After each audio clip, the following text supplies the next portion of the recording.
Which of the English translations or meanings of the Arabic Qur'an would you recommend to the viewers as being the best? There are many English translations of the Quran. As I mentioned, Quran has been translated in most of the major languages of the world. As far as English is concerned, in our foundation, Islamic Research Foundation, we have more than 50 different translations of the Quran only in English language. The best overall, amongst all the English translations, there are a few. One of them is the Sai International. This is the copy. The Sai International. It is translated just a few years ago. It was translated by 3 American ladies. These 3 accepted Islam. And alhamdulillah, they have referred to various previous translations. And this is authentic translation. But one thing I would like to mention, that no translation of the Quran is exactly as the original word of Allah subhanahu wa ta'ala. Because the translation is a human handiwork. So no translation would be free from errors. No translation. It can come closer to the meaning of the Quran, but because the translation is the work of a human being, it can come nowhere exactly the same as the Arabic Quran. But amongst the one that we have in English language, Sai International is one of the good ones. The translation is authentic, alhamdulillah. But naturally, as I mentioned, that there's bound to be a few errors. The other one, which is overall good and which I recommend, is the translation by Abdullah Yusuf Ali. Abdullah Yusuf Ali spent more than 40 years only in translating the Quran. And overall, I say that if you want to give to a non-Muslim, the translation overall is good. It has commentary, it has got footnotes. And the English is a bit archaic, the old English. The, thou, ye, which most of the people don't like, but actually it's closer to Arabic. Because Arabic is a language in which you have 2 genders, male and female. And numbers you have 3, singular, dual and plural. So in English language, if I have to say you, whether it's a male or a female, I use you. Whether it's a single person or 2 persons or more than 2, I use the same you. For 6 different people, whether single, dual or plural, whether male or female, I use the same you. But in Arabic, for a male single person is a different you, anta. For a female single person, it's anti. Similarly, dual for male, female is separate. Plural, more than 2, male, female is separate. That's 6 different yous. So in this archaic English, instead of you, they have e, thee, thou, which is closer to the Arabic.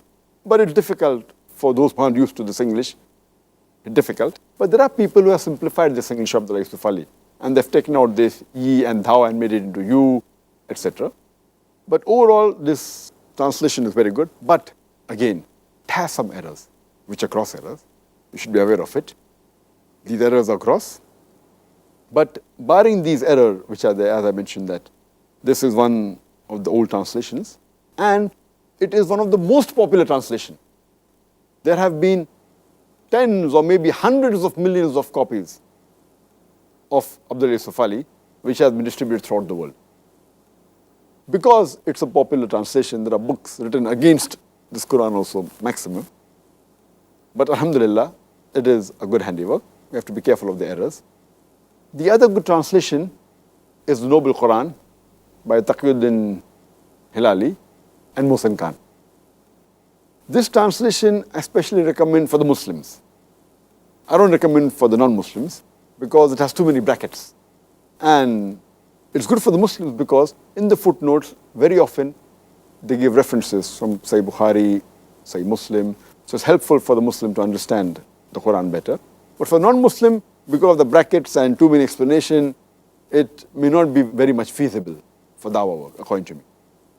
The other translation which is good is by Abdul Majid Daryabadi. It's in 4 volumes. Its main speciality is it's good for comparative religion. And it gives quotation from the Bible and the other scriptures besides the Islamic scriptures. Another English translation which is good is by Muhammad Asad. It is a very logical translation.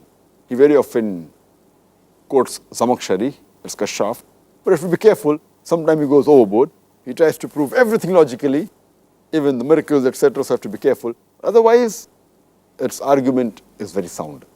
You have to be careful. As I said, no translation is free from error.